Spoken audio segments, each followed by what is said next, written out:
Hello everyone, welcome back to my channel smile with Swagata. তো আবারও চলে এসেছি একটা নতুন ব্লগ নিয়ে। আর সেই ব্লগটা চলছিল আমার কাশ্মীর সিরিজে। আমরা গিয়েছিলাম কাশ্মীর ঘুরতে এপ্রিলের ফার্স্ট উইকে, যেমনটা তোমরা অনেকেই জানো। তো আমরা পৌঁছে গিয়েছিলাম পেহেলগাঁওয়ে। আর আমাদের হোটেল থেকে বেরিয়ে মর্নিং ভিউটা ঠিক এরকম ছিল। টেম্পারেচার ছিল প্রায় 5 ডিগ্রি, আর রাতের দিকে তো পুরো মাইনাসে চলে গিয়েছিল। পেহেলগাঁওয়ের ব্লগটা শেয়ার করতে পারিনি, তবে এখন পরিস্থিতি অনেকটাই কন্ট্রোলে, তাই তোমাদের সাথে আবারও চলে আসলাম শেয়ার করতে আমার এক্সপিরিয়েন্স। তো সকালবেলায় আমরা হোটেল থেকে বেরিয়েই চলে গেলাম ব্রেকফাস্ট করতে। তো ব্রেকফাস্টে ছিল আমাদের ব্রেড অমলেট আর তার সাথে আমার প্রিয় ম্যাগি। পাহাড়ে গিয়ে ম্যাগি না খেলে পুরো ট্যুরটাই ইনকমপ্লিট থেকে যায়। তো চলো, আমাদের ব্রেকফাস্ট করা হয়ে গিয়েছে। তো সামনেই ছিল একটা government model higher secondary school, যেটা তখন ছিল না খোলা যদিও।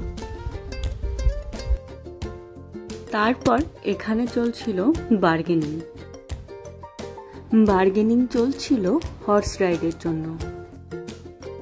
তো আমরা যাব সেই বৈশরণ ভ্যালিতে, যাকে মিনি সুইজারল্যান্ড বলা হয়, যেখানে অত্যন্ত দুঃখজনক একটা ঘটনা ঘটে গিয়েছে 22শে এপ্রিল, টেররিস্ট অ্যাটাক।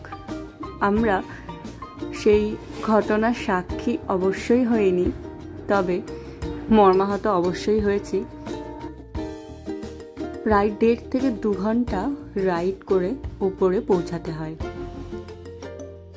আর রাস্তা অত্যন্ত বাজে, পাহাড়ি রাস্তা যেমনটা হয়। আর এই সেই জায়গা পেহেলগাঁওয়ে, যেটা আমি ঘুরে এসেছি অ্যাটাক হওয়ার 7 দিন আগে। এত এক সুন্দর একটা মনোরম পরিবেশকে কি করে ওরা রক্তাক্ত করেছে সেটা আমরা সবাই দেখতে পেয়েছি ঠিকই, তবে আমার এক্সপিরিয়েন্সটা ভালো হয়েছে। এই বৈশরণ ভ্যালি যতটাই সুন্দর ততটাই ভয়ঙ্কর বটে, কারণ চারিদিকে সিকিউরিটির কোনো ব্যবস্থাই ছিল না। আর তার সাথে কোনো ঘটনা যদি ঘটে যায় তাহলে রাস্তা এত বাজে, সেখান থেকে নেমে যাওয়াটাও বড্ড কষ্টকর। তো মনের মধ্যে ভালো স্মৃতি কালেক্ট করে আমরা বেরিয়ে পড়লাম আমাদের নেক্সট ডেস্টিনেশন আরু ভ্যালি দিকে। তো তোমরা যারা আমার ব্লগ দেখো তারা অনেকেই জানবে যে আমরা এয়ারপোর্ট থেকে যে গাড়ি ভাড়া করেছিলাম সেই গাড়িকেই পুরো ট্যুরটার কন্ট্যাক্ট দিয়েছিলাম। তবে সেই গাড়ি করেই কিন্তু তোমরা পেহেলগাঁও আর গুলমার্গ ঘুরতে পারবে না। আলাদা করে ট্যাক্সি স্ট্যান্ড থেকে তোমাদেরকে গাড়ি নিতে হবে। ওরা 3 ঘন্টা সময় দেবে, যাতায়াতের রাস্তাটা বাদ দিয়ে 3 ঘন্টা ওরা কাউন্ট করবে। আর সেখানে প্রাইস পড়ে অলমোস্ট 2500 থেকে 3000।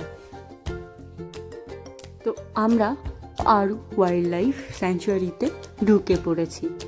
চারিদিকটা মনোরম পরিবেশ, গাছপালা দিয়ে ঘেরা একটা সুন্দর এক্সপিরিয়েন্স করেছি, আর তার সাথেই পাহাড়ি রাস্তা। আর এরপর দেখতে পাবে দূরে বরফের পাহাড়, যেটা দেখতে আরো সুন্দর। সাধারণত উঁচু জায়গায় গেলেই বরফটা পাওয়া যায়, তবে আমরা তো ভেবেছিলাম আমরা সেইটুকুও পাবো না, কারণ আমাদের কাশ্মীর আসার মেইন টার্গেট ছিল টিউলিপ। তবে আমাদের সাথে সেই ঘটনা ঘটেনি। আমরা বরফও পেয়েছি, সাথে টিউলিপও। সেই ব্লগটাও তোমাদের সাথে খুব তাড়াতাড়ি শেয়ার করব। আমরা তো ভাবছিলাম ওই পাহাড়টাতেই যাব, এখনই গিয়ে আমরা বরফটা ছুঁতে পারবো। তবে আমরা ড্রাইভারের কাছ থেকে জানতে পাই আরু ভ্যালিতে কোনো বরফ আমরা পাবো না, আমরা নেক্সট যে ডেস্টিনেশনগুলোতে যাব সেখানে বরফ পাবো। তো এই হলো আমাদের পার্কিং জোন। এখান থেকে আমাদের 5 মিনিটের হাঁটা পথ, তাহলেই আমরা চলে আসবো আরু ভ্যালিতে। তো ভেতরে ঢুকতে বড়দের 30 আর ছোটদের 15 টাকা করে প্রাইস লাগে টিকিটের। তবে আমরা ভেতরে ঢুকিনি, কারণ আলাদা করে ভেতরে সেরকম কিছু ছিল না, অনলি ফটো তোলা স্পট ছিল। তো আমরা এখানে সময় নষ্ট না করে আবারও নেক্সট ডেস্টিনেশনের জন্য বেরিয়ে পড়েছিলাম। এইবার আমরা রাস্তা দেখে বুঝতে পারি আস্তে আস্তে বরফের রাজ্যে প্রবেশ করছি। চারিদিকটা সাদা বরফের চাদরে আবৃত পাহাড়, আর চারিদিকে বরফগুলো নেমে এসেছে।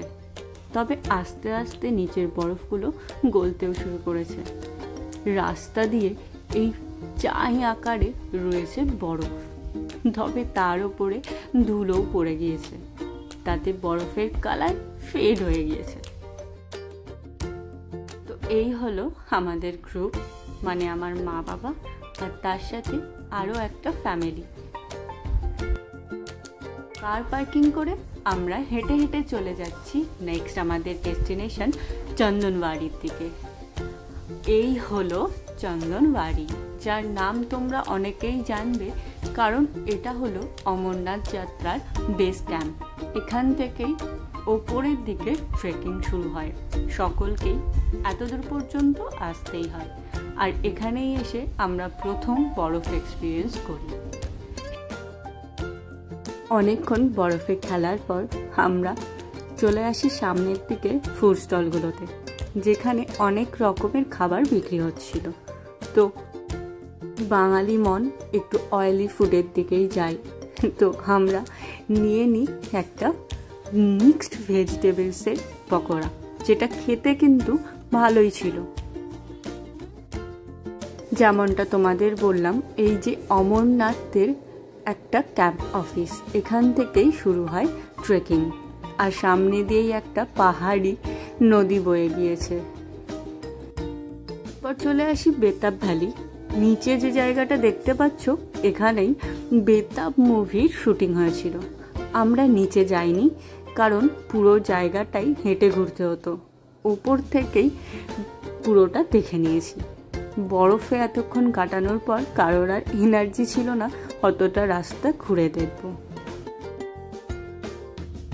আমাদের পেহেলগাঁও ট্যুর কমপ্লিট। এরপর আমরা পেহেলগাঁওকে বিদায় জানিয়ে চললাম শ্রীনগরের পথে। শ্রীনগর হলো এরপরে 4 দিন আমাদের ডেস্টিনেশন। শ্রীনগর থেকেই আমরা ঘোরাফেরা করব, আর রাস্তার পথেই চলে যাই আমরা ব্যাট ফ্যাক্টরিতে, যেখানে সামনেই হচ্ছিল ব্যাটের তৈরি। অনেক দোকান আর অনেক ফ্যাক্টরি রয়েছে, যেখান থেকে খুব সহজেই তোমরা ভালো ব্যাট পেয়ে যাবে। এখান থেকেই বড় বড় ক্রিকেটারদের কাছেও ব্যাট চাই। তো চলো, ব্লগটা তাহলে এই পর্যন্তই। আমরা পৌঁছে যাই আজকে শ্রীনগরে। And don't forget to like, comment and subscribe. Ta-ta!